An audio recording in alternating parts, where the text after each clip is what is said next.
everyone, and welcome to this Lost Girls event. And thank you so much for coming.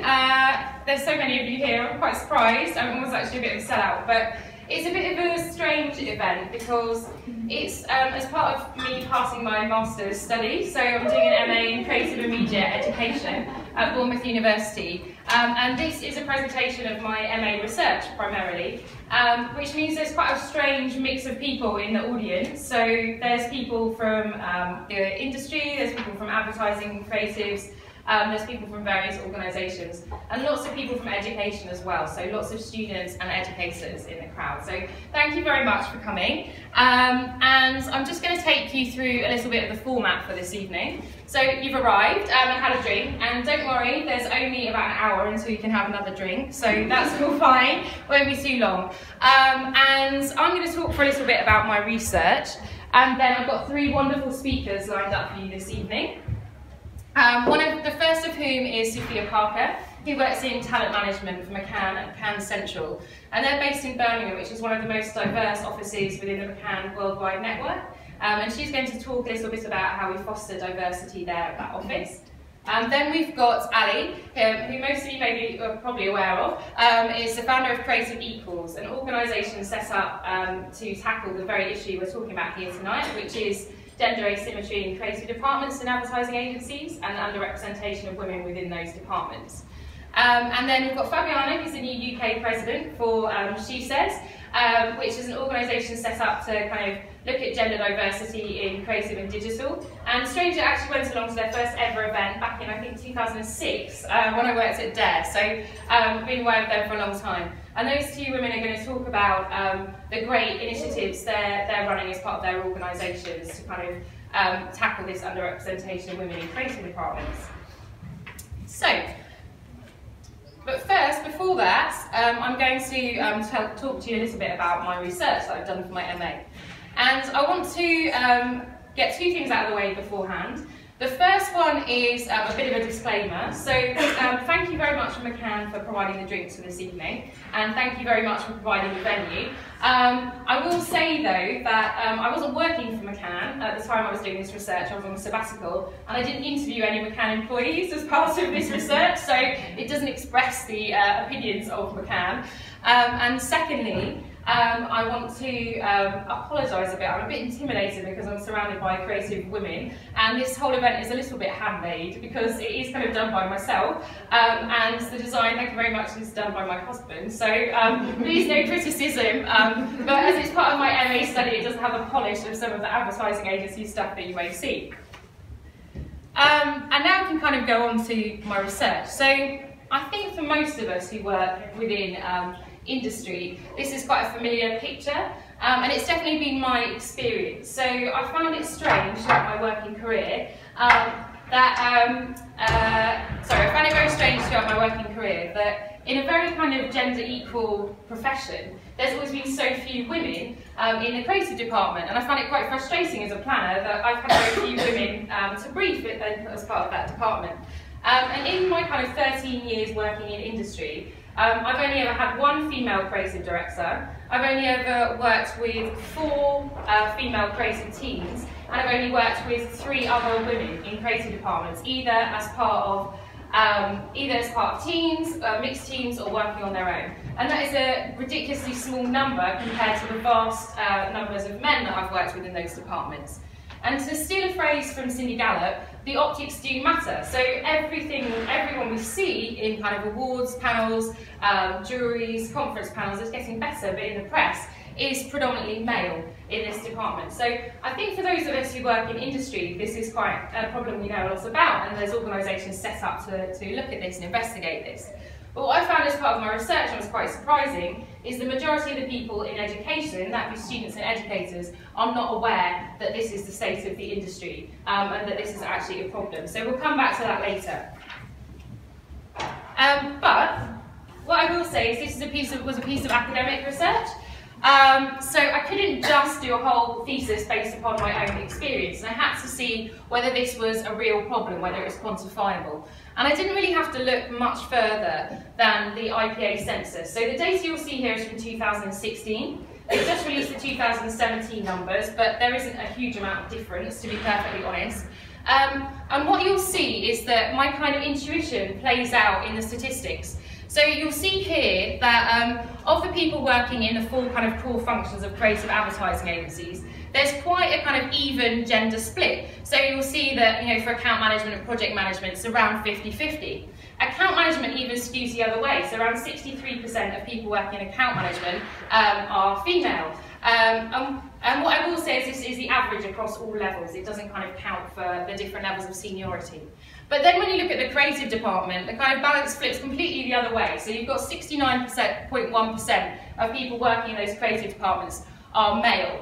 And this kind of backs up my intuition. And it also is backed up by a lot of smaller and less robust studies. So studies about gender in advertising workplaces have been completed since the 1990s. And what they show is that this ratio, this underrepresentation of women, hasn't really changed since the 1990s. And also anecdotally, in a lot of the qualitative research, people feel like there are fewer women working in creative departments than there were in the 1970s, when there was actually quite a high number of female copywriters. So this issue has been around for a long time, and it hasn't really got any better, despite a lot of initiatives and groups trying to tackle it. And obviously one potential explanation for this is that there's not the talent coming into the creative departments. So potentially there aren't as many women studying the courses that prepare you and train you for a role in a creative department. So not as many women studying creative advertising, art and design courses.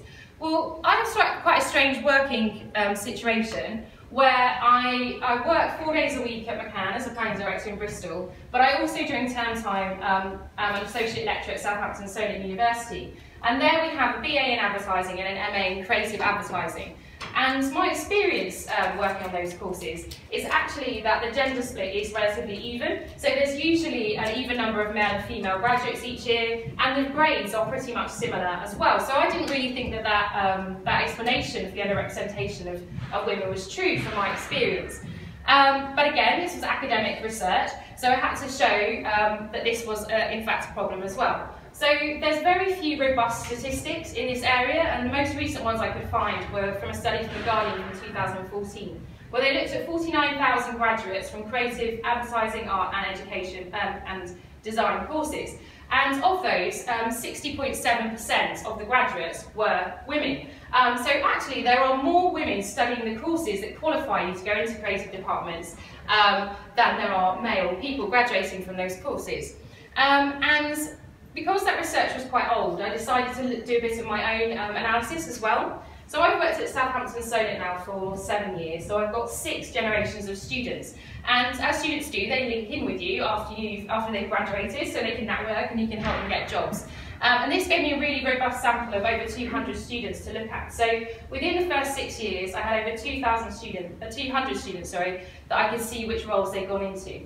And I quantified that. And what you'll see is that my figures are quite surprising. So what you'll see is that of the students that graduated over those last 6 years, 39.3% are male at the bottom, and 60.7% were female. So reflective of the Guardian statistics. What I will say is that women are better at building LinkedIn profiles and actually linking in with you than some of the male students. So there could be, that could be a little bit accentuated there, but it's around the kind of 40 to 60 proportion.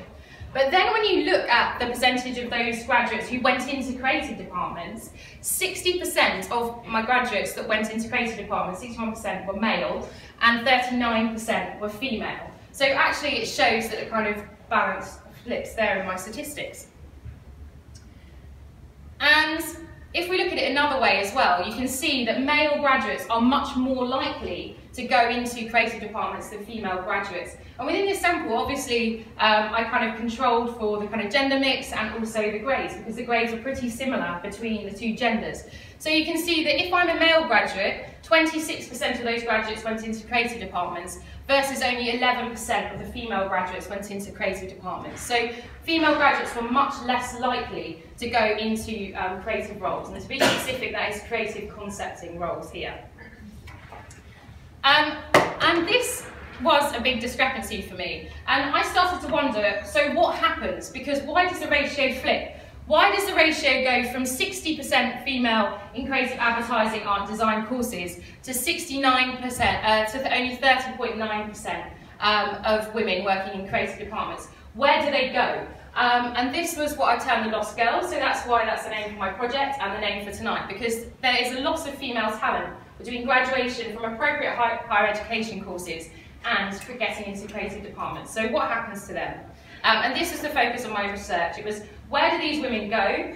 Why does that happen? Why do they not go into creative departments? And what can we do about it in both education and in industry? And also it was academic research, so I couldn't just say, okay, this phenomenon happens, but I had to establish why it was a problem. So aside from the kind of moral kind of arguments that, you know, in professions men and women should be equally represented, or from an educational perspective we want to give all of our students the same kind of full opportunity to achieve their full potential, which doesn't really seem to be happening here, there's two reasons why an underrepresentation of women in creative departments matters. The first is related to money, so the first is a commercial reason, and what we know is around 80 to 85% of people who make purchase decisions are women. And then we look at studies that look at women's reactions to advertising and how, whether we like advertising or not. And there are countless academic studies that show that women either don't really like advertising or don't feel like it understands them, all the way through to being kind of very offended by it or feeling that it's sexist and alienating for them. So that follows because if the majority of people creating those advertising texts are men, potentially they could show a little lack of understanding of women, or they may not be so relevant, or they may have more of a male kind of voice or male perspective on the world. So getting a more even gender balance in the creative department arguably could make those texts more relevant, but also more effective and then more commercially viable as well. And the second one is related to creativity. So again, there's plenty of empirical evidence that shows that having a diverse mix of people coming to a problem actually gets you to a more innovative and creative solution. So the work itself would be more dynamic, more fresh, because you've got a range of people with different perspectives, different backgrounds, and different problem-solving techniques working together to solve that issue. So from the industry's perspective, this is a really big problem, because if we had a more even gender balance in creative departments, our work could not only be more kind of relevant and effective, it could also be more creative too. And I think this was really well summed up. So one of the studies that I read was done in 2014 by Graham Deng in advertising agencies, and it was into women in advertising agencies, and they summed this up really well. The lack of women in advertising creative departments compromises creativity itself. Thus, in the end, this is not a gender problem, this is a business problem, a problem that advertising agencies should ignore at their peril.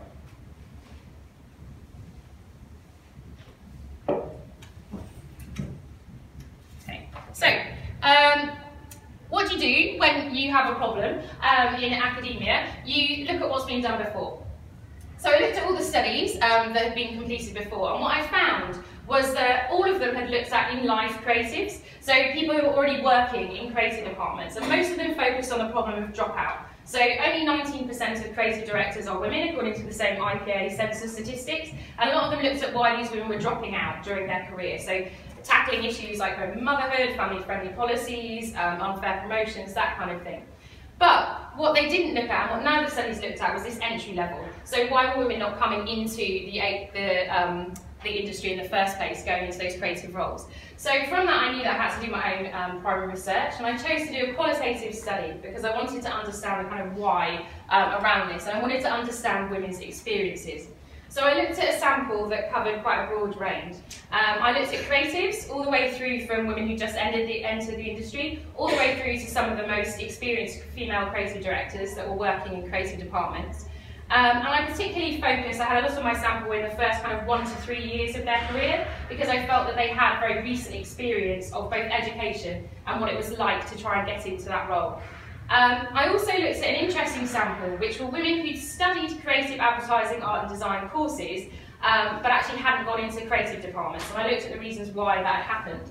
And the final subset of my sample were female students who were studying creative advertising courses in higher education, and also educators as well, so men and women who were teaching on those creative advertising courses. So the first question I asked, and the easiest question to answer, is where do the lost girls go?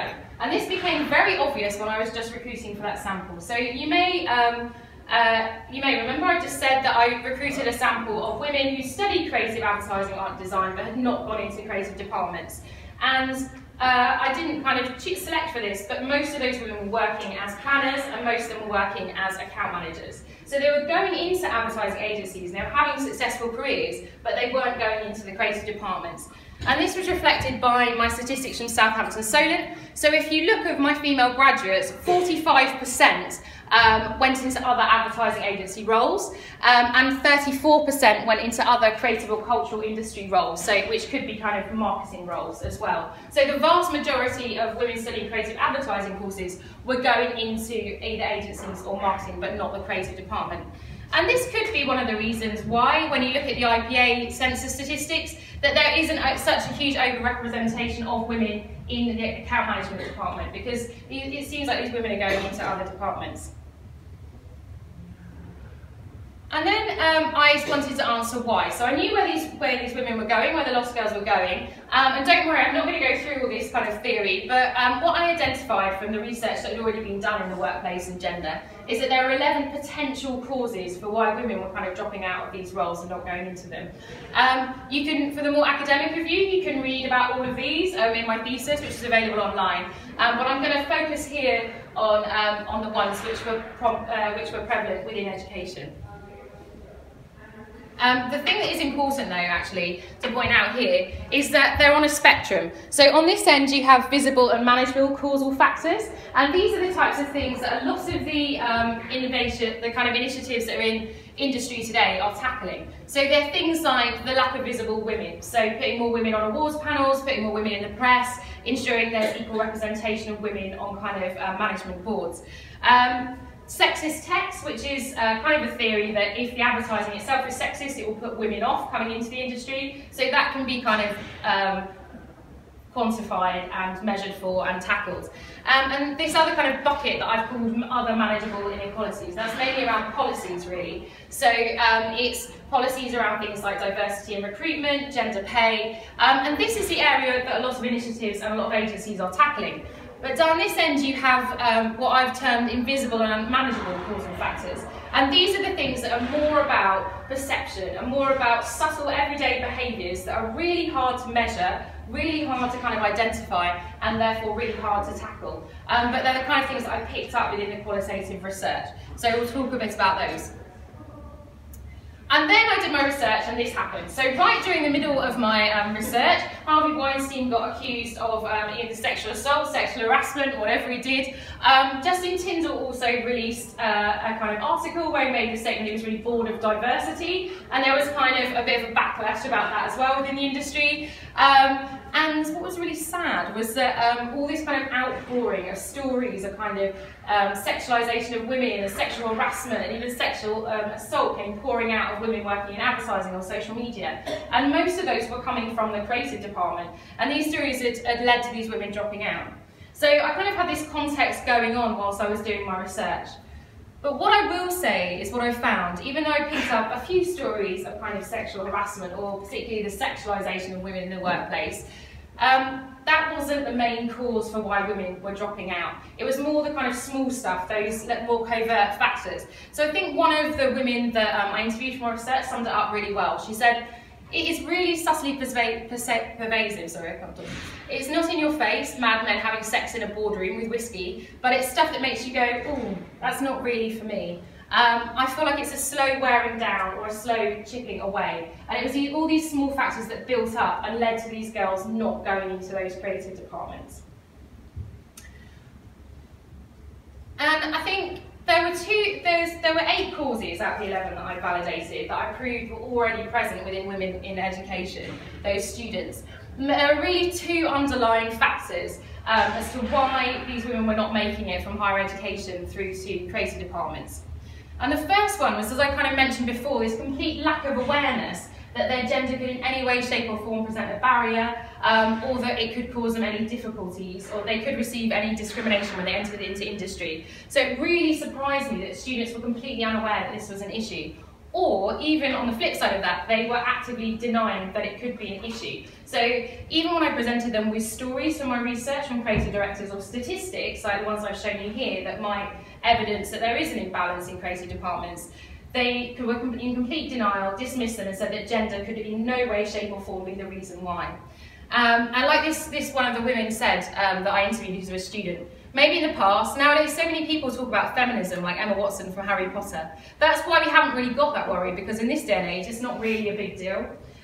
So they just thought that feminism wasn't even a thing, gender equality had been achieved. And what's worrying about this, I know that's a slightly humorous quote about Emma Watson, but what's really worrying about this is actually then when those girls go into the workplace and they have placements or they apply for roles, when they experience, even some of them experienced quite blatant discrimination, they couldn't accept that it was to do with gender, and they thought that it was because of them. So they thought they weren't good enough, they weren't trying hard enough, and it was their fault that they weren't getting the role. So they internalised it all, and that was what led to these girls dropping out before they'd even started. And it also led to them maybe not seeking out less discriminatory workplaces, or maybe not seeking out any form of support or advice on what had happened to them. So that was one of the really big deals that I found, and I think we can do a lot to tackle that. And the second reason is not an intentional reason at all, but it kind of makes sense. So tonight, obviously it's a predominantly female audience, so congratulate all the men for coming. But when you look at creative educators, the men who are teaching on these courses, the kind of creative advertising courses, the majority are male. And it follows because if 81% of creative directors are men, most of the people teaching on these courses are ex-creative directors, so the majority of them teaching are men. So for the invite list tonight, with my education invite list, I was completely undiscriminatory. I just kind of took all the mailing lists of all the top, the kind of senior lecturers on the top creative advertising courses in this country, and I kind of sent them all an email to invite them. Now, of my invite list, 67% of that list were men. So all they were the people working as senior lecturers and heads of course on creative advertising courses. And this was reflected in a lot of my research. Now, what I'm saying is that this isn't kind of blatant and intentional sexism here. It's just to do with kind of more inherent bias. So, and also, when women are studying these courses, the people they're seeing as role models in education, or the people they're seeing as successful in creative departments are men, because they're their teachers. And also, there is some implicit bias here, potentially, that these educators may favour a more masculine style of work, potentially, and reward that more so, or they could kind of they could look at the male students maybe slightly more favourably. And in their careers, obviously, they've never experienced gender as an issue, so they don't feel like it's even something that needs to be talked about. So this leads to the lack of awareness among students, because when they're talking about their experience in advertising, gender isn't ever raised as something that you could encounter as a difficulty. So I'm going to talk a little bit about the 8 factors that I found that were in education, and then we're going to talk about how we can address them. So the first one is an obvious one, really. It's the lack of visible females. But what I found was when I interviewed female students, none of them could name any female kind of creative directors or famous female creatives. They could all name kind of Dave Trott, John Hegarty, and stuff like that, but they couldn't name any kind of, Kaylin Ryans, Ali Fabianas, even Tiger Savages, or kind of women of previous generations. So, and specifically related to this is that actually, education could do a lot better at showcasing more women in their educational materials, but specifically related to this is what I found very interesting was how early on in someone's career becoming a mother becomes a concern. So even amongst these students and creatives who are in their early 20s and only kind of 1, 2, 3 years in, they were already thinking when they were going to leave to have their children, even if they didn't have partners. So kind of, Sheryl Sandberg calls this the leave before you leave kind of syndrome. But there was definitely the perception that you could not be a successful creative director and have a family because it was such a demanding job. And what they reported was actually amongst their kind of colleagues or amongst their peers on their course who really wanted to have families, they'd already made that decision that they wouldn't go into a creative department potentially because of that reason. So again, I think we could do better in education at showcasing successful mothers who are creative directors because there are plenty of them around. And this is related to two of the other causes that I found, so causes 2 and 3. Really is kind of perception and reality. So you've got that perception that the creative department offers a particularly poor work-life balance, so probably even poorer than something like account management, because you have to be so dedicated to the role. But also, it is related to reality about the lack of family-friendly policies within advertising agencies. So I think what we're getting better at in advertising is introducing policies around diversity and recruitment, or we're trying to tackle the gender pay gap, things like that. But actually, policies around flexible working, so the hours that you work, or more part-time roles, or potentially the place where you work from, so being more flexible about working outside of the office, those things are really standard practice, and they're definitely not perceived to be the practice amongst young women anyway. So I do, whatever the reality is, AMV releasing things like kind of half-time roles is good for changing the perception of this. But again, I think as industry, there's a lot more that we can do in that area. The fourth cause that I looked at, that I proved to be true, was this whole kind of area of masculinist creativity. So what this means is that if the majority of gatekeepers in advertising or in education are male, they have their own preferences that may be related to their gender. So they may prefer a kind of more male tone of voice, a more male sense of humour. And when women started to go into creative departments, what they found was that this was kind of a bit more subtle. So this can happen in education too. And when I look at Southampton Solent at least, it's not reflected in grades because the grades amongst genders are pretty much kind of the same. But it may mean that the work of men gets discussed more in lectures. It may mean that it gets praised more or put forward for more awards already in education. And what was really sad is all of the women that I spoke to, who were either students or in their early life, had this perception that the men did better on their course. So there's already this kind of ingrained perception, even though it wasn't true, that it was the male students who performed better and got better roles in advertising. So now I've got a triple whammy of causes for you, causes 5, 6 and 7, and I'm just going to kind of go through these, but these are all related to when women actually start to have a taster of what it's like to work in industry. So as you all know, many of you here are either creatives or are planning to be creatives. You have to do a lot of unpaid work placements before you actually gain a permanent role and become one of those statistics in the IPA study. You also do a lot of things like kind of taster days in advertising agencies and work experience and that kind of thing. And these causes started to come out of the woodwork then. So the first one is here. It's the 3 H's. So lots of words: homosociability, homophily, and hiring hegemony. What this basically means is that we like people, and we want to socialise with people, and we want to hire people who are like ourselves. Now, that is not kind of intentional unless we kind of tackle that, and that's the same for everybody. You know, you get the symptom when you get a bit older and you work in advertising and you see someone, you're like, oh, they're a bit like me. I want to bring them on. I really want to see them succeed. And this happened a lot. So when I spoke to a lot of the students about their placements, it seemed like the male creative director would often take the male placement team under his wing and support them more than he did some of the female placement teams. And often the women were kind of overlooked. So that's quite an important cause I think as industry we can be more mindful of when we're kind of recruiting for roles and taking those work placements. Another cause that's related, cause number 6, is about horizontal occupational segregation. So again, lots of big words because it's an academic study, but what that really means is men and women are doing the same job, so they're both going into placements in creative departments, but the prestige of the work that they're doing is different. And this was really related to something called the trait theory.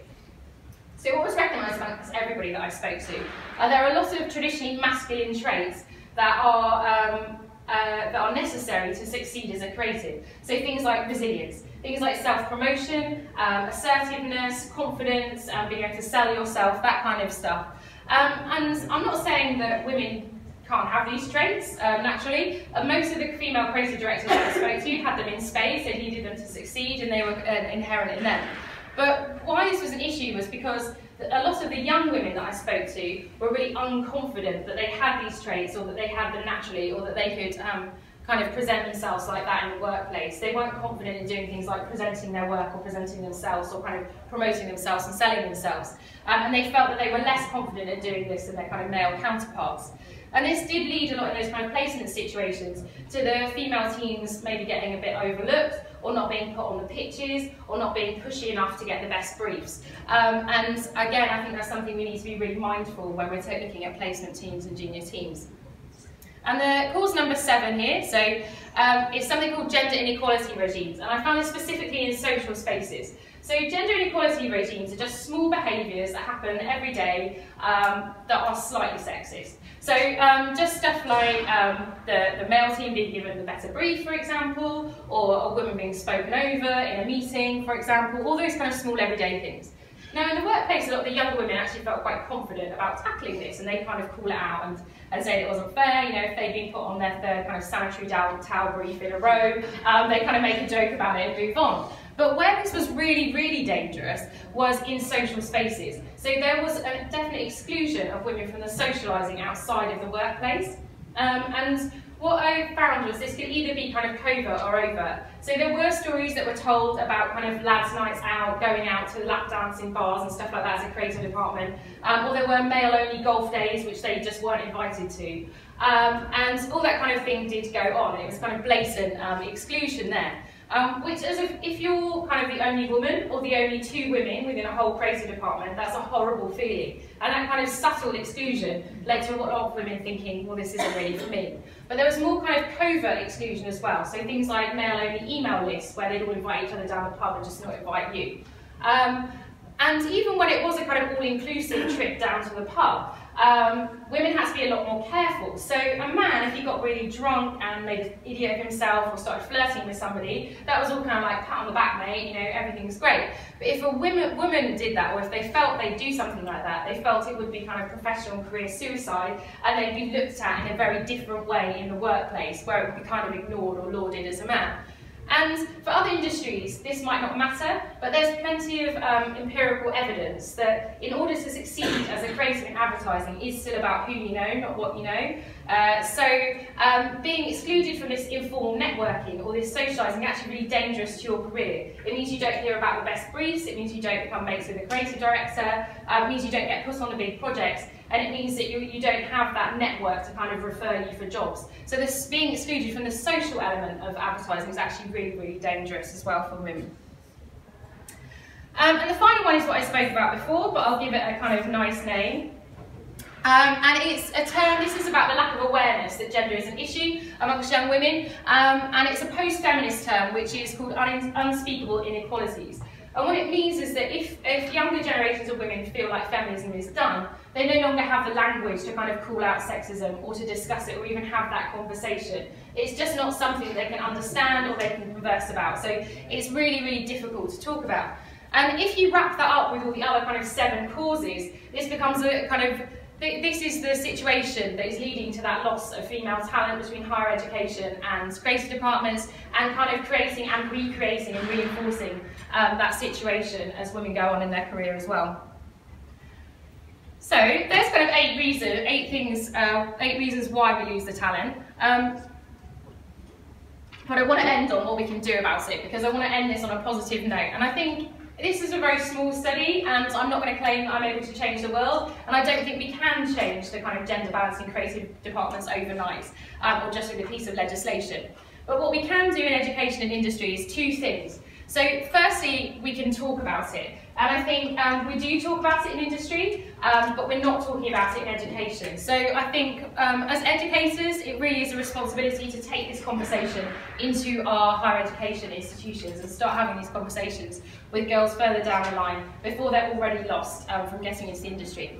And we can also prepare these students for the asymmetric system that they're entering. So we can connect them better with bodies like She Says and Creative Equals and all the other kind of initiatives that already exist in industry, but aren't reaching down to education. And what that means is that these girls get lost before a lot of these initiatives kind of kick in. So there's 7 things you can do. I've distilled these strategies into 7 actions. They're just kind of quick things. So the first one, and you can read all of these, so I have a website and I've got kind of resources, educational resources on there for both educators and students. So kind of the actions that you can do. But the first one is actually get up to date and learn yourself about the latest information on this debate. So you can actually have that conversation and be informed about that conversation when you go back to your agencies, you go back to your educational institutions. And I've started to aggregate a lot of the news around this on the site, so you can kind of keep up to date there.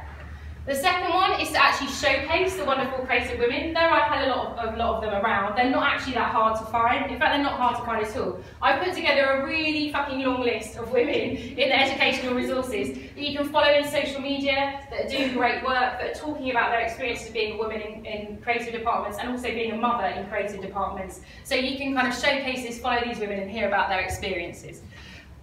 You can also showcase their work as well. So this is a point of contention in industry, but there are a growing number of awards that kind of recognise work that's not just done by women, but has a slightly different kind of feminine perspective or a feminine tone of voice to it. So there's kind of the Glass Slipper, but there's Creative Equals Awards, things like that. So what I kind of urge you to do in education is to balance it up. So when we hear about a man, you hear about a woman. When we see male work, you see feminine work. And just ensure that your students are seeing that rounded version of creativity. The fourth thing is mix it up. So in industry, the kind of traditional copywriter, art director team for life just doesn't exist anymore. Most of the progressive female creative directors that I spoke to mix their departments up all the time, and that's due to need, because there's such a wide range of problems we have in industry. You can't just stick in the same pairs, you need people with different skill sets. So these teams start to form in education as people are going through advertising courses, the creative teams. And I would urge educators to break up those teams and to keep forcing students to work with different people of different genders and different backgrounds, so they're used to working in this more kind of dynamic and diverse way. And what this helps with is that when pairs of young men go into creative departments, because they are young men, they can foster quite a juvenile, quite a locker room exclusive environment, and breaking this down in education can stop that happening in creative departments. The fifth one I think is a really big area. So I think in creative education we are really, really good at teaching students how to make great work. Now, all of the successful creatives in industry that I spoke to said great work is not enough. You can go have the best book ever, but you still won't get a job. And actually what it's about is being able to sell yourself and sell your work, and be assertive enough to kind of self-promote, confident enough, resilient enough to take the knocks. And within creative advertising art design courses, there's very few modules or any teaching on that kind of thing. And all the kind of young women I spoke to said that that was something they would have loved to have as they were studying. So I think we really need to get better at that. The sixth action is about connecting women in education with all the support that actually exists already. So when I started this study, I thought, oh crumbs, I'm going to have to set up networking events for women to meet creative directors who are female, or I'm going to have to set up some kind of mentoring scheme, or I'm going to have to set up events where we showcase female work and things like that. But I don't have to do any of those things because it all exists. There are plenty of organisations. There's Creative Equals, she says, but there's also the 1%, the IPA are doing things, there's training from an organisation called Sprint. All of these things are outlined in the resources on my website, but all we need to do is tell education about it, so both the teachers and the students, and ensure that we're connected with those organisations. And hopefully tonight is kind of a first step for that, so there is a mix of people from education and from industry here. And the final action is just to keep the conversation going on gender asymmetry. So obviously we're having a conversation here tonight. In industry, we're all kind of aware of it. But in education, I don't think it forms a formalised part of the teaching. So what we're hoping to do at Southampton Solent is I've designed a lesson plan for a diversity discussion session, which is really easy. It's kind of an hour-and-a-half session. You can run it, there's kind of related educational materials. Just steal it from my website. And you can host this session and actually start that conversation. And in education, we're more kind of mandated now to run personal and professional development modules on these courses, so it should form part of the personal and professional development of all of the students. So that's what I would say, is kind of keep the conversation going. We can all take action about this in our day-to-day lives. And so yes, please check out my website, all the resources are there. And I think only if we act as and connect as industry and education can we really tackle this loss of talent between the two and start saving these lost girls and ensuring that more women get into and get on in creative roles. So there you go.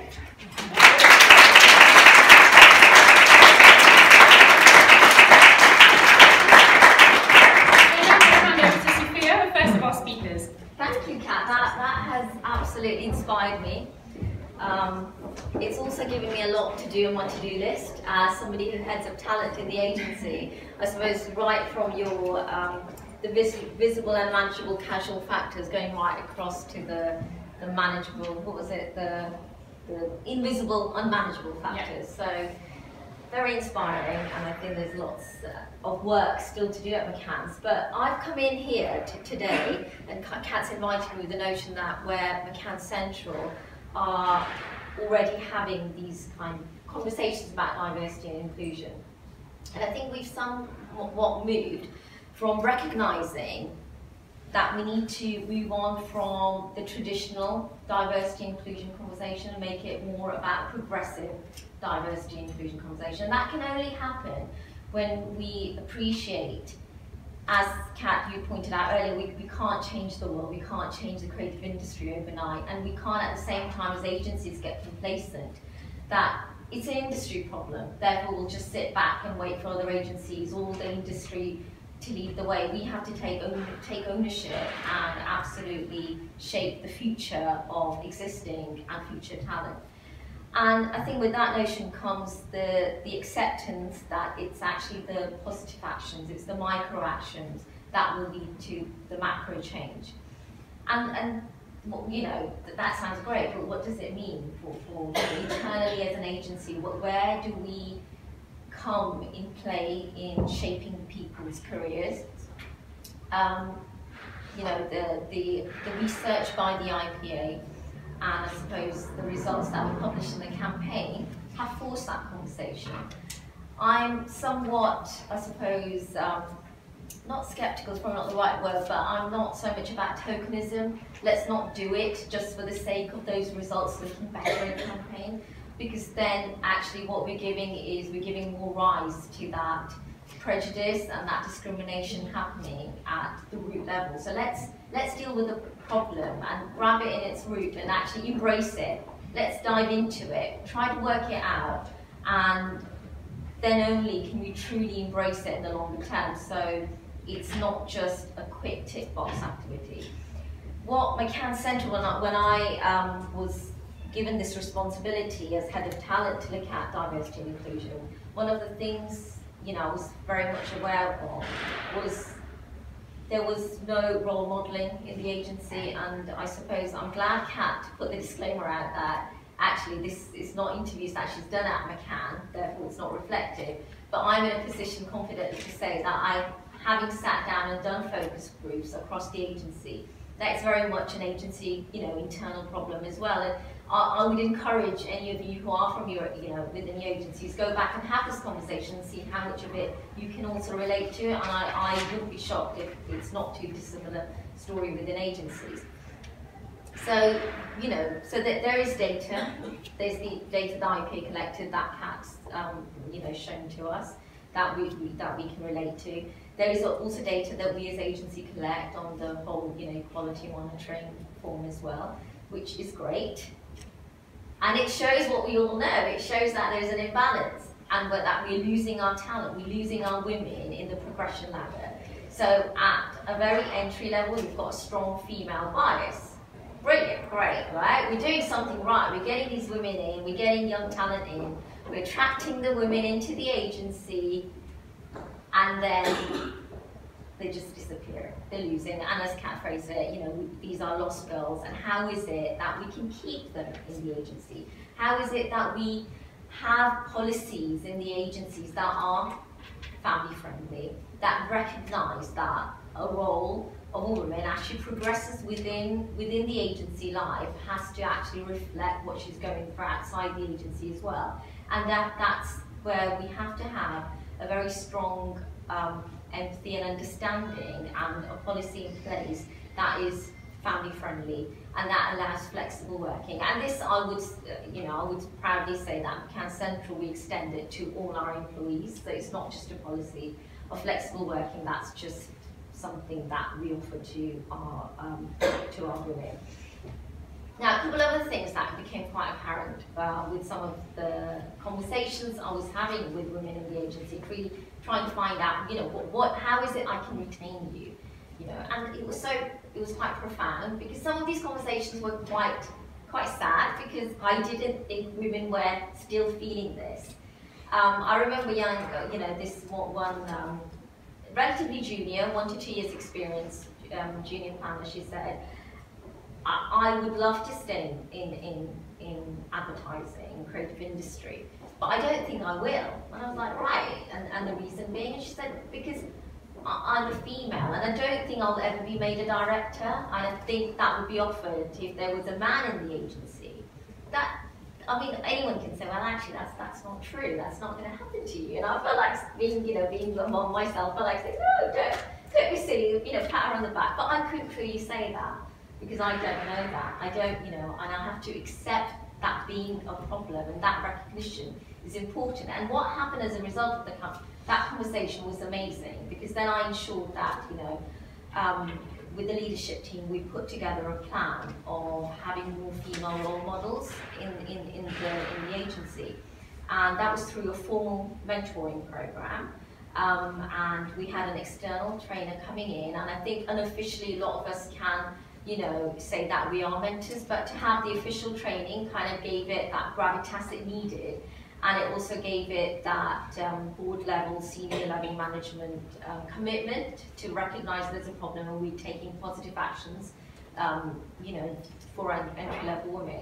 And of that mentoring program, we found, we're still at the early stages of it, but getting such amazing feedback where women are feeling connected. They've got somebody in the organisation that they have a role model that they can recognise, that they can go to with their business, outside of work or inside of work, issue an objective they've got, and they are absolutely feeling inspired that we are, as an organisation, showing commitment to these young individuals. So, that happened as a result of that conversation, and there is so many more things that we're doing in organisation, right from we are talking, I think, Kat, you mentioned about showcasing. Women are consistently shy of talking about their own work. I talk to such great women in the industry and within the agency, and I go up to them and say, how do you feel this recent pitch you've won? Do you want to stand in front of everyone and tell them what great work you've done? I'm like, me? Really? What have I got to say about it? Let me think about it. I'll go to a man with the same conversation. I'll say, actually, Mr. X, do you fancy talking at one of our lunch and learn sessions about something great you've done recently? They're like, you know what, Sufia, I can't actually think of something, but yes, stick it in my diary, I'll think of something, and off he is presenting. So we need more women to take ownership of the great achievements and showcase it and not be shy, and we're doing that, and that's working really well. And we're doing that not just with our internal senior women, we're also giving this platform for our women of all levels, so that's helping them build their confidence, and it's becoming part of their journey into leadership roles. And we also get people externally to come in, and this is where it's a positive action, where we get women, we choose women to come into the agency from different industries to talk about and share their journey. So it could be somebody, a client of ours, it could be somebody outside, completely outside the industry. And then, as a consequence of that, and the great feedback we were getting at the back of that, we're quite fortunate enough to then have them come back and do smaller workshop sessions with more of our leadership women and helping them recognise how is it they step onto the next level of their leadership. Now, keeping in mind, not every female is looking to be a leader as well, so you have to respect that, and we are very much aware of that as well as a concept. Talking about moving on to entry-level women, we are also going out. I do a lot of work with students pre-university, so going into schools and colleges and giving them a very general overview of what the creative industry entails. A lot of time people are, it's more like a profile building for the industry, I suppose. I mean, from a selfish point of view, for us, McCann Central is a massive opportunity to talk about us as an agency, and as we are one of the major employers within the region outside of London, it gives us that kind of pull factor as well for people and students to be aware that we exist as an organisation. But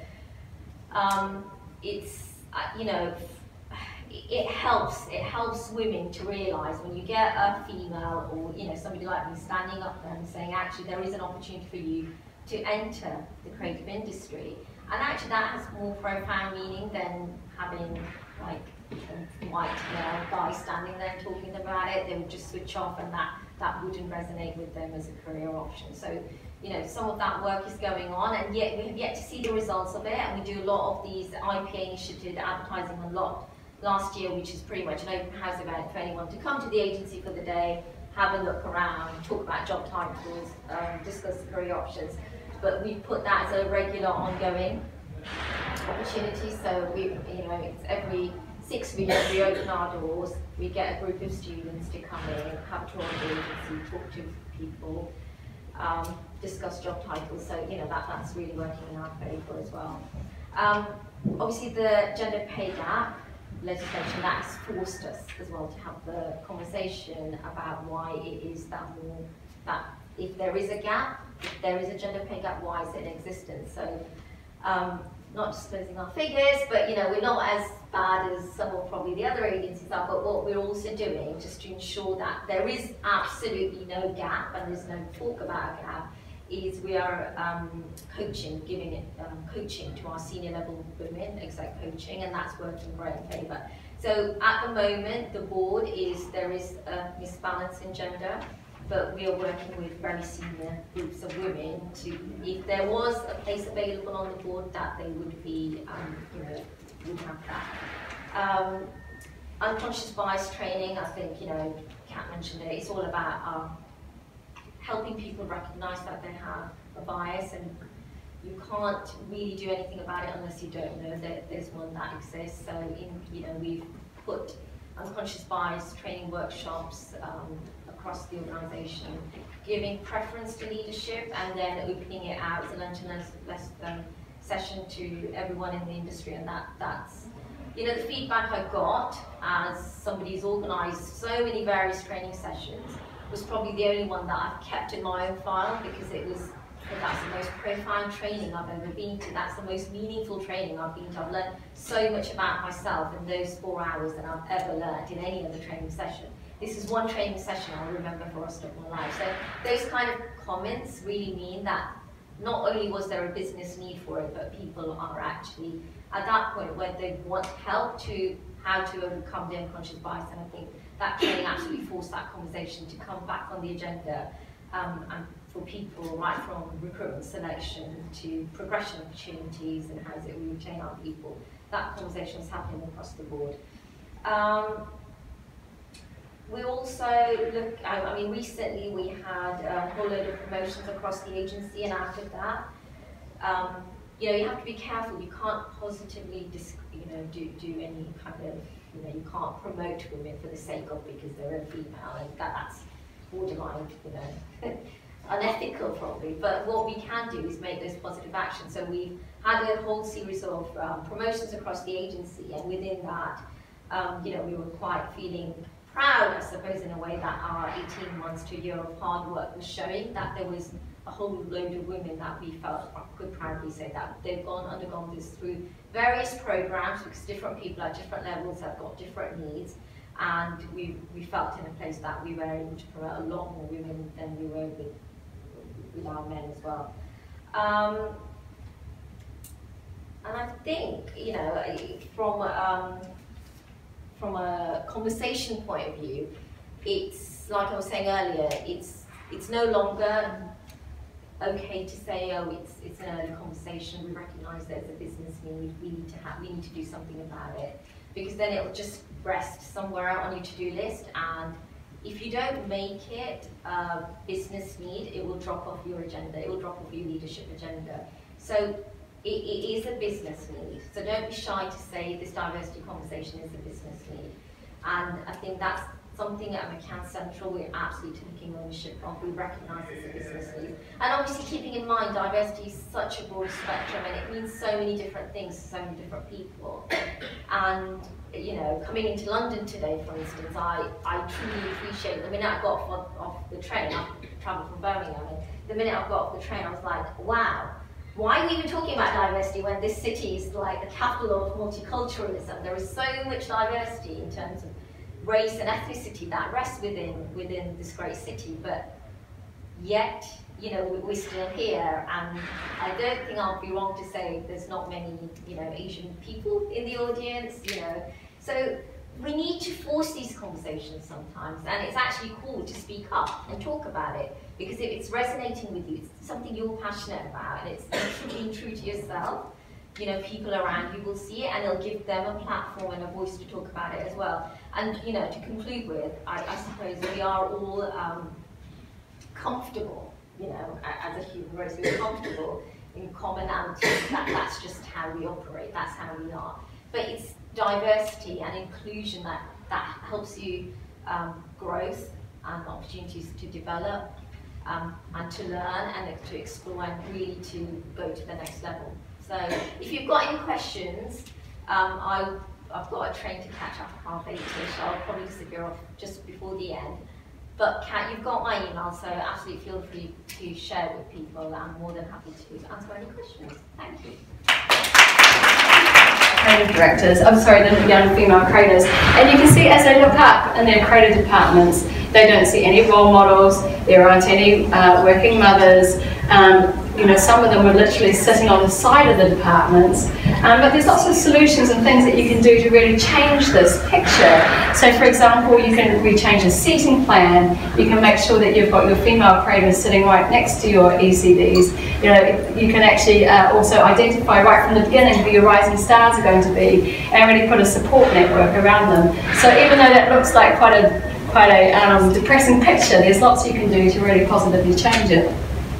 And of course the business case is, you know, actually women make 85% of all purchasing decisions, and we actually own and run almost $12 billion worth of capital around the planet. So not having us, you know, creating work is not good for business. And clients, one of the big pressure points on actually making this change, they are beginning to say to their agencies, we won't work with you unless you're 50-50. We won't work with you unless you're representative of 20% people of colour. That was General Mills, Verizon, and another client, I can't remember the name of it, that came out just last year saying that they were only going to employ diverse agencies. So our manifesto is simple: diverse teams shape diverse work for diverse audiences. And that slide shouldn't be there. Apologies. And so actually this set up Creative Equals, and our ethos is very inclusive, but where we work is we actually go into companies and we help them look at their own shop floors, because careers, to Kat's point, are broken and built day in and day out by all the millions of little things that go on. And in and around that, there is a C-suite, there is HR policy, and all of that has to kind of be arms wrapped around what actually goes on. And the CEOs and HR directors have to really own and really foster that inclusive environment. And then in and around that, there is the recruitment sector, who are quite an unscrupulous bunch. In my opinion, I hear from some of my returning mothers who are trying to come back into the work that they will, you know, get them on the phone and say, well, look, I really just want to work like a 4-day week, I've got little kids. And of course, you know, they're all remunerated on commission, getting people in seats quickly. And so if I'm negotiating for a mum who might want a 4-day week versus a 28-year-old guy who's just coming into the industry, well, who am I going to get my commission on faster? So, you know, I think that the recruitment sector's got a huge part to play in really feeding that circle.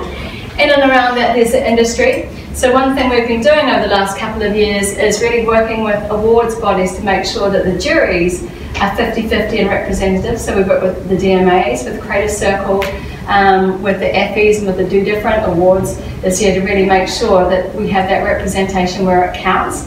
Equally, we've set up the Creative Woman of the Year award with the drum. So really creating those role models for women to look up to, and we've had a fearsome bunch this year. I think Alice Tom from For Creative actually won, and also putting women in, we had 30 future leaders in campaign this year, and it's been great actually watching them get in the press and get a profile, and the next thing you see them on a jury, and the next thing you see them on, you know, the DNAD jury, and the next thing you see them get promoted. So actually getting and giving women a profile is one of the single biggest things that we can start doing.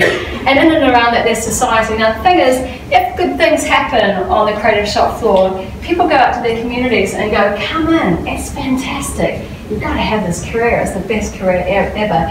But if actually, you know, shitty things go on in here and day-to-day things happen and I don't get the career progression I need, then I'll go back out to my community and I'll say, well, it's, you know, these things happen and, you know, it wasn't welcome here and don't come in. So I think actually making sure every business, if they could actually focus on their shop floor and really create change from within, then we can really start fostering change within the industry. Who knows, actually all this conversation about diversity that's been going on in the industry all year, just, does anyone know actually how much the amount of women in leadership, not creative leadership, this overall leadership changed from the IPA this year? Anybody know the stat? Have a guess. 2%? Okay, it's less. What? So despite all the conversations about you know, raising awareness around diversity over the last year, the amount of women moving up in creative leadership rose by 0.7%. The amount of BAME coming in and being successful within the industry, also BAME standing for Black, Asian, Minority, Ethnic, rose by, anyone want to have a guess? 0%. 0.6%. So despite all these conversations, you know, we really need to look at how we can shift. And so the four kind of key things that we do is obviously around awareness, so I've talked a little bit about that. We also do targeted training for staff. We have the Be Awesome Night School, so that really coaches in some of the soft skills that women need to climb up the ladder. Actually, it's open to all creators. But funnily enough, you kind of always get a certain demographic that come along to your imposter syndrome class, or your resilience class, or your, you know, confidence class. And of course, we've got a Future Leaders program, which Fabi's been on, and we also do D&I training for the C-suite and for all staff. We also have represent underserved talent, so really providing scholarships and bursaries for women from those socio-economic backgrounds has been our target. And also we have a returnships program for mums. But actually one thing we're really looking to champion this year is best practice. So we have a certification scheme for companies called the Creative and Media Quality Standard, and we do consultancy. We actually have a conference coming up, if any of you are interested, on the 1st of March, looking at neurodiversity. So we now look at all aspects of diversity. One thing that we've recognised is people want to show up intersectionally. So, you know, I might be a woman, I might be gay, I might be BAME, but equally the world is, you know, equally as challenging for all minority groups. So we also have another conference coming up on the 16th of May, and we have the most amazing lineup, so please come to this. We've got Cindy Gallup coming over from the States, we've got Scylla Snowball, the CEO of AMB BBDO, we've got Karen Blackett speaking, who's the head of WPP, Sophie Walker, head of the Women's Equality Party, Jude Kelly from the South Bank, so it's going to be a really stellar day. One of our North Stars is to see if we can double the number of female creative directors in the UK over the next 24 months. And the idea is to get like 250 of the industry's rising and next stars to come in and give them like a day to remember, and a night hopefully as well. We were up to 4 o'clock in the morning last year, so it was a lot of fun. This is the night school, so some of the things that we train on: productivity, impact, owning your brand, negotiation skills, the power of networks. These are some of our returners that came on our program last year. We had 30 of them with Back to Businesship, and a lot of them have gone on to to gain jobs. Just a quick look through the equality standard that we've got is, it works like this. We get the C-suite to really understand the business case, and then underneath it all we try and underpin companies with about 20 25 to 45 different measures. So measurement is everything. You have to know how you're progressing and moving. So we look at inclusive workplaces, we look at leaders and managers, we look at flexible working, we look at career progression, so who's moving up the ladder and why. We look at recruitment and retention, so last 10 hires, last 10 leavers, exit themes around that. We look at maternity and paternity, so and attitudes towards that. And then we look at equality, which is all about composition of the workforce. Back to that slide you saw on colour blocking out an org chart. We look at pay equity, and we look at creative and equal opportunity. And there are two views, so we go to the C-suite and the HR team and we say, what kind of policies have you got, what kind of programs, what kind of practices are you, do you have in play right now? And then we actually compare that with what the staff think and feel. And then we rate, so often, a company might not have anything, or they might be ticking compliancy boxes, they might have a program, and it's emerging, it's beginning to get embedded into their practices and processes, and obviously we want diversity and inclusion to be something that just happens every day and we don't even think about it. So we rate companies, and the great thing is they then get a really good starting point, and they can see exactly where they might need to be doing some work. And we are sitting on top at the moment of about the data of about 900 people. At the end of February we'll be sitting on top of the data of about 2,000. We love data that we can. And actually I just thought it'd be interesting for you to see a few cuts of the data. And this is just what the world looks like if you're a minority group. Interestingly, we're beginning to hear from people who are neurodiverse and the challenges that they might have with open plan offices. This is a live and active pay discrepancy that you can see in a department. We look at job ads and how they skew in terms of the language that is used, and because actually, even right from the outside of the supply chain, how your job ads are written to the way that interviews are done, and whether they're kind of structured or organic, a lot of bias can come into that process as people come into a business. And then actually this is some cuts that we just did last week around BAME, and actually it's really interesting because it's fairly similar between minority groups. So if I'm BAME, I'm half as likely as my white colleagues to have been promoted. If I'm BAME, I'm half as likely as my white colleagues to have had my work entered in for an award.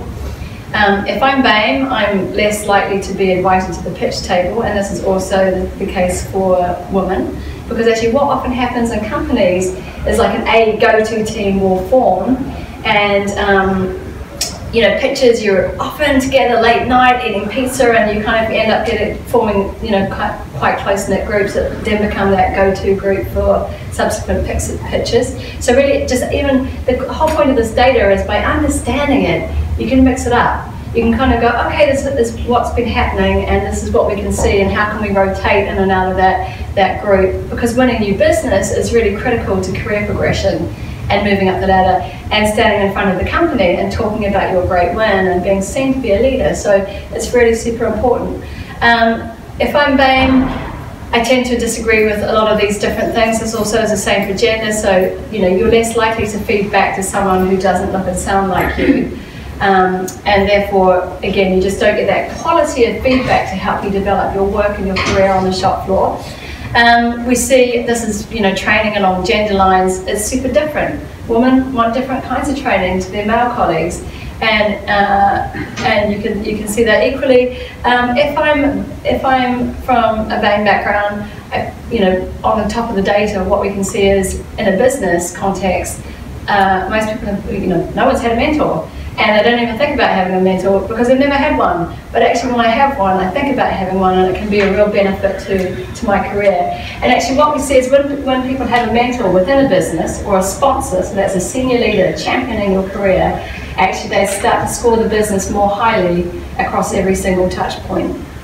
And lastly, this is one of also the macro findings, which I think is really beautiful, because we talk about diversity in terms of profitability and innovation and creativity and why it's really great for business. But actually what we're seeing is if I agree that I feel included at work and diversity is a priority for our company, well, guess what? Retention rates go up by 48%. The net promoter score for that company it goes up by 21%, which is I'm more likely to recommend this to my friends. So that's the great thing, is if you're diverse and inclusive and you feel included at work, I'm more likely to go and recruit my female friends or my male friends. I'm more likely to say, come in, it's great in here. But equally, I'm happier.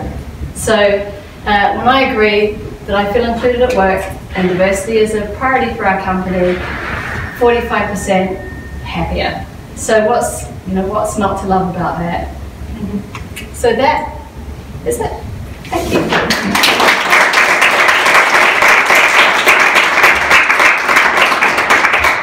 Cool. Are we all set up? Yeah, I'll just fix the presentation over and take 2 seconds. So while you do that, please, a big round of applause for these 2 wonderful women that we just had here.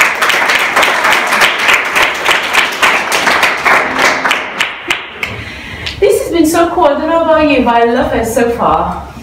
You've been very quiet.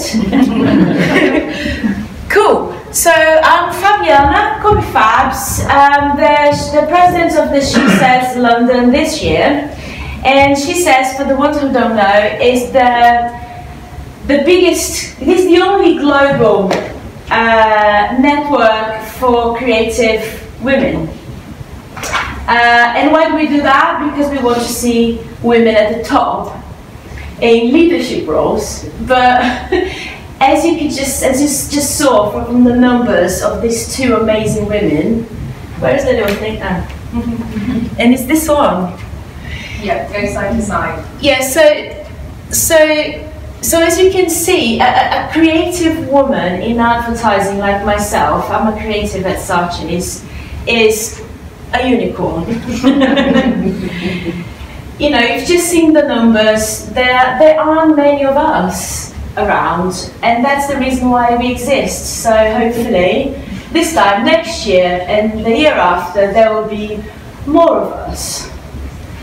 So what we do events, yeah? We run events to help women. Events where they can learn skills, where they can network, where they can get some emotional support. They can talk to other women and feel like they're not alone, and build their own sort of network. Because, I mean, as Kat said, and from my experience, and Ali as well, from my years in advertising, guys in the creative department go to the pub, and then the women go, okay, where do we go? Where do we go and talk about stuff and moan about life and, you know, have a rant? So they go to our events. So events that we do, we are very passionate about role models. I think Kat was just like, you know, hit the nail on the head, and she said you can't be or you can't see. So I personally run an event called How She Got There, where I invite all the top women in our business to tell us their journey of success. And the next one is going to be on the 27th of February at Saatchi's, with Kate Stannis and Laura Jordan Bemba, which is the founder of She Says. We run, you know, the famous horror stories in October. Because, you know, it's all about fails and funny horror stories that we can have. That's a really funny event. We run events for people to sort of set up goals, innovate, and even workshops. It's very varied. So please go to the website, weasheshes.com, sign up to the mailing list, and we're going to have events coming up. We run campaigns. We run social campaigns in our channels to give women exposure and give them the opportunity to do work that they want to do. So, for example, we ran a really successful campaign last year called 61 Days, 61 Ways, about the gender pay gap. I'm a reindeer. Last year, International Women's Day, Be Bold for Change. And these things are all run by us voluntarily, non-profit. Very, you can join. Come on. You're part of us now. Hi. Hi. Yeah. Poor thing. So we run campaigns, and we're going to run loads more this year. I'm gonna launch a thing called Open Briefs. So I'm just gonna get everybody to just give them an opportunity, a platform to do work that they want to do. And next year we're gonna enter this work in awards. So you can do the work they want to do for us, and you might get an award on the back of that. So let's go to work. Let's get to work. And like I said, because we are a network, we are a creative network, there's a lot around networking. And I know it sounds a bit, I don't know, what I find is not a lot of women think about take networking seriously. So I'm actually going to run an event, How to Network. Because again, like those two fantastic women said, you need to build your network, you need to build your contacts, your mentors, your cheerleaders, your friends that will support you when you lose a pitch, when your idea gets rejected for the gazillionth time. Because you didn't expect that from a Brazilian, isn't it? Gazillionth time. So we run social events like our parties, our summer parties, our Christmas parties, all done in gifts. Because why not? And yeah, this year we're going to have one around the World Cup. And probably lunches, ladies that do lunches, which is just an opportunity to hang out, just as simple as that, and share problems, share successes. And we also run the mentorship program called Who's Your Mama? So cool, isn't it? Now I'm going. She's going to get red now. Come on, stand up. This is my mentee. Hello. She's part of the program. I encourage you all to join. It's a fantastic program, mentorship program. Do you want to say something? How wonderful I am as well? It's just something everyone needs to do. Like you need to do. This is the word need. You need. You must. You know that it's nice. You could do. You need. Yeah. Isn't it? Even if change your life. Even if you think you don't, you need it, and it's just really good to have someone to give you a different perspective on everything that's going on, and kind of like help you navigate things, especially like. It gives you perspective. Yeah. And I'm so proud of you. Can I just say out loud to everybody, I'm so proud of you. Because you've just said very, very few words, which is good, concise. But you were spot on. You need to, because this gives you perspective. Gives perspective on one way that, again, what Kat said, is not you. It's the industry, it's the way things are. It's not because you're not a good creative or a good person. It's the environment that you're in, so it gives you that perspective. The other side of the perspective is like, gives the perspective that you can do it. Because if you have a mentor that has done it, you're like, well, I can do it then. And you're like, so how did you do it? They tell you. And then again, she's brilliant because I tell her to do things, she goes and does it, but she doesn't do it like 2 days after. She does it on the same day.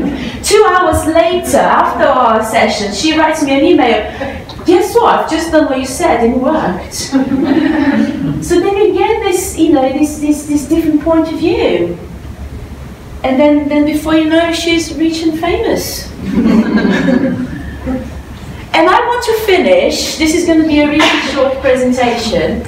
I want to finish with this idea that the future is bright. Again, as these two ladies said, the reality is a bit hopeless. The numbers are atrocious. It's like ridiculous. If we think about it, we just drop out now. We leave here, we go do something else. But we are getting there. We are moving forward. When I came to this country, when I started, things were a lot worse. The very fact that we're here means that things are getting better. And if we keep going, we'll get there. So I honestly think that the future for female creators in advertising is bright. It is bright. And I think we should all think that and keep going.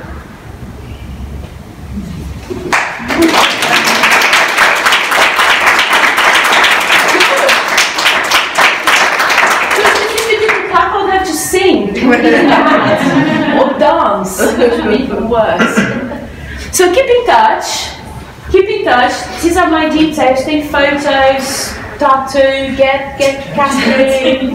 I don't know, do whatever you want, but keep in touch because we can get there. There's no reason why we can't get there. What was is mine? I'm going to drink someone else's water. And that's it for me. That's it. Thank you. Should I stay here for a few minutes? Yes, up to you. Thank you so much. No, hang on.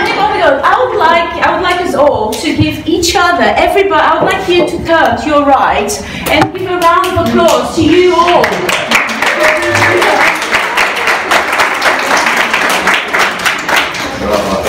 Well, I'm going to do some congratulations. So I've got some flowers for the speakers. You can pick whichever ones you want. I don't know what colour. I feel a bit like I'm at a wedding. There are plain white ones as well. So I want to thank, I think that's a really great positive note to leave on. It's about the future being bright, and that there is something that all of us can do, even in our kind of small actions every day. We've got about kind of 10 minutes left, so if anybody has any questions they want to ask of any of the speakers, please do ask them now. Any questions? Yeah, come on, ask us one question. You put this in campaign with the drum. Like, this is amazing, groundbreaking research. I have said you first. I hope so. So you know, everybody's like, oh, you've got a question. Okay, you can ask a question. Come on, girls, think of a question. He's a man. I'm being fair in who I ask questions first. So just ask me where I got my top from. Where did you get your top from? H&M. No, my question was about, so everybody spoke about like soft skills and stuff like that, which is interesting, but I'm just wondering, with all this like talk, but kind of hardly any action that you pointed out in your speech, I remember when I went to my first like presentations in account person, I heard all the creative teams presenting, and I thought like you need some balls to do that. Like, I don't think I could do that. So I was just wondering whether you think that the creative process needs to change. So it's quite old school at pitching, like it's quite pugilistic, it's all quite competitive. Whether you think it's actually, whether it's the industry that needs to move forward as a whole, as opposed to just the gender diversification. Yeah, can I take that? I think what we need is a new style of leader. I think we've been having the old style of leader as a dictator, and actually what we need to move to, and it was the idea of pitching is, and actually one of the studies show with diverse teams is they need a facilitator and it should be really moving to more of a collaborative approach, which is exactly what happens with digital models, and the breakdown of the team dynamic is it's about working together, not kind of that like dog eat dog kind of environment. So yeah, I think we need to look at a new kind of style of leadership within creativity, which is, and also one of my bugbears is a lot of creatives, as they move up to leadership, they are not coached on how to manage. So actually you get a lot of fantastic creatives who are terrible managers. So actually we need to coach them on how to be good leaders, but also good inclusive leaders. Does everybody know what soft skills are? Can we name them? Because I don't know. What are soft skills? Being generous with praise, bringing people on, enthusiastic, critiquing, Constructive critiquing. constructive critiquing. Okay, rather than hard skills of like viewership. That shit.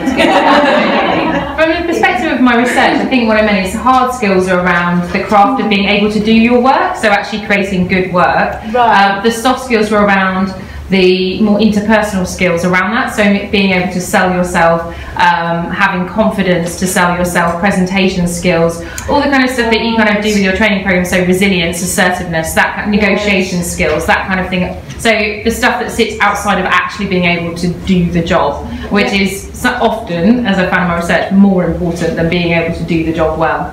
Yeah. Okay, yeah. I'll probably add emotional intelligence.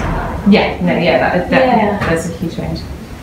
Yeah, I think Ali's is spot on. A new kind of leadership is needed.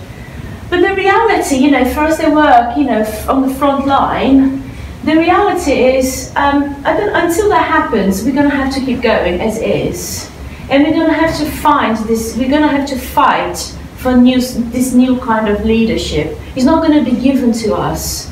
It's not going to come from somewhere else.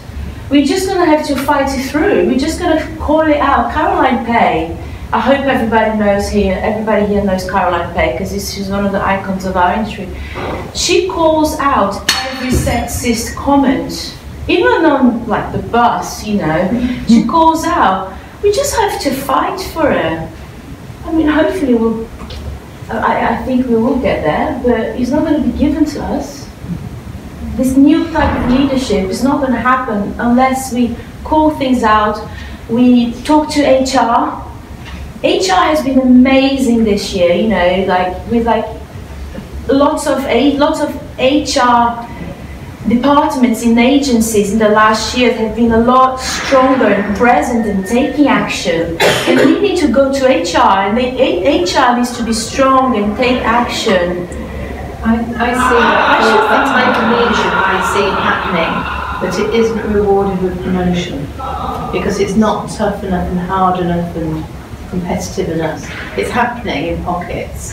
It just doesn't have any spotlight shone on it, I think.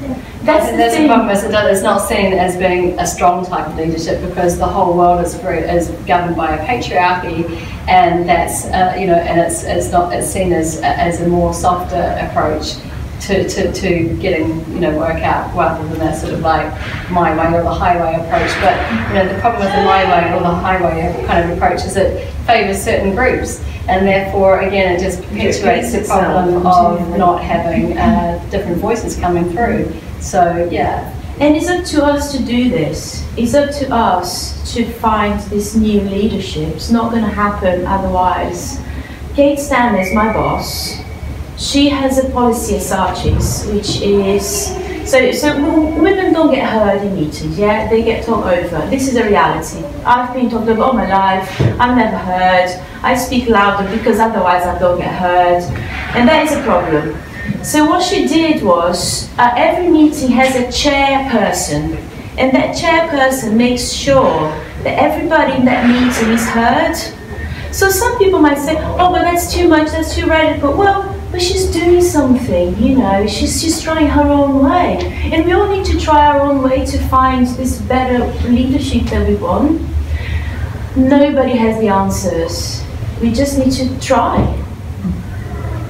There was a couple questions there, and we are nearly at 8 o'clock, so I'll take a couple of questions there, and then what I would encourage you to do is, the reason I've given you these slightly naff lanyards today is that anybody who works in industry has a pink kind of tag, and everybody who's from education has a yellow one. I hope I've got it right, Sufia, I'm sorry I've run out. You've got the speakers, you've got yellow, so they're like VIP. But if you want to stay behind, what I would encourage is to kind of mix between yourselves and the colours, and to talk to the people from the other disciplines, because I think one of the main findings of my study is that industry and education don't connect enough, so please converse. But two ladies in the middle there, please do ask your questions before we depart. So I think my question was, I've spoken to lots of women who are, you know, super outraged about this and very passionate about the subject. How do we get more men to be equally passionate about the subject? Because, you know, where the fuck are they? They're not at my event, that's why, and despite me trying multiple ways of inviting them. So I've started out inviting them, just with the same methodology as women. And then I read some articles and academic research on how you try and get men engaged. So then I tried the guilt card. So I tried to invite them to say this is the best thing for your students and for your employees, or that it will make you more commercial. Where are they? I think maybe it's a very intimidating atmosphere, potentially, and as soon as the gender word or the feminism word is raised, they feel like it's not for them. I don't know, maybe some of the men from the audience want to talk about this, but I tried my damnedest hardest to get men along to this event, and it did not fucking work. So we always try and have a 50-50 lineup. We always try and aim for a 50-50 audience. Actually, when we go into businesses, I try and make sure we just meet with the CEO, because actually change has to come from the leadership level. down. So I think one of the best, you know, to your point, actually, the thing I've found that appeals to them is ego. So I say to them, like, would you like to be on the front foot and a leader and driving the diversity and inclusion conversation? You know, we really need you to be there. And actually, they really bite if you've got like a couple of other big names coming, and they go, oh God, I wouldn't want to miss out on that because we seem to be like, you know, there. So the trick is often to get the big kind of names. Then you go, oh, well, you know, I've got Tom Knox and, you know, and blah, blah, blah coming. And then they feel like they've got some friends to, you know, they've got mates there or whatever. So, I don't have the answer to this question, but I think it's such a good question that I can give you exposure. So if you all think of ways and solutions, send them to me, and I'll put on our channels, on our newsletter. I'll let everybody know and credit you with it, so you will be credited, you know, by coming up with this amazing idea. There was one last question there. It's Harry's, isn't it? No. What? No, it's Joy. Joy. Yeah. Oh, two more. Two more. Okay, Joy and then Tom at the back. Yeah. Two more. Speak quickly. Two more. Sure, I'll be quick. It's actually a question for Sufia. I really enjoyed your talk, and as someone working at McCann London, it's great to hear of all the fantastic things you're doing at McCann Central. But I just had one question, because you mentioned that you're helping senior women to negotiate their salaries, which is amazing, but as a woman in a more junior role, who would love to have this kind of skills mentorship, I was just wondering why it doesn't happen for junior women as well, coming into the industry. You're talking about the salary? Good question. I think because there is less of a disparity in salary at the more entry to junior level, I think it's more obvious at the high leadership level. Not at McCann Central, if I was honest, in the industry as a whole. And that is pretty much the reason. It's simple as that disparity exists. If it is to exist at the senior level, absolutely. And negotiate minimum. I feel like it's sometimes in subtle ways. Maybe it's not evidenced in salaries, but maybe perhaps more in the speed at which some people are promoted, or ask for promotions, things like that. I think it's a good point, because being a woman in an organisation and having worked my way through up in the career ladder, I can totally that resonates with me. And I think the moment I was vocal, I understood the importance of using language which is gender neutral and putting myself outside of that box from a female perspective, but was negotiating as a person would, regardless of my gender. I think that instantly gave me that push, that confidence and the gravitas to have a very honest open conversation, be it about salary, be it about promotion, be it about recognition, be it about working projects of high esteem. So, sometimes we internalise as women, we do that more than men, if I can say that. So kind of tackle it in a different way. That's my honest personal advice. And there was one last question over there. I just thought that the thing about sort of not many men being here tonight is quite interesting, and despite the fact that every effort we can to try and get as many men here as possible, which is quite surprising. But I wonder if it's something to do with exposure. I think Ali mentioned challenging with certain techniques that appeal to men, like appealing to their ego, or I think yourself, Fab, you mentioned exposure and just more of it, and so did you actually, Sufia, like stepping off the train in London and going, oh my gosh, how multicultural is this city? And I think it might just be about encouraging, like with every event like this, inviting someone that would not normally have been exposed to it, whether it's about gender diversity or another form of diversity. It's just trying to invite someone to have that outstretched arm to get them to come, because otherwise we have this sort of unconscious ignorance towards it. Cool, thank you. Thank you very much. That's a great answer. That's a great answer, and give us a good insight. I think it's not a factor of intention. All of the men that I interviewed as educators had genuine desire that all of their students should receive the same opportunity. So it was not intentional at all. It was just that they'd not experienced this as something in their own lives. So thank you very much. Like I said, talk to each other, connect, keep the conversation going, use my resources, take them back to your organisations, and thank you so much for coming. Please do fill in your feedback forms, drop them on the table there, and yeah, if you want any drinks at the back, or you're free to leave. Thank you.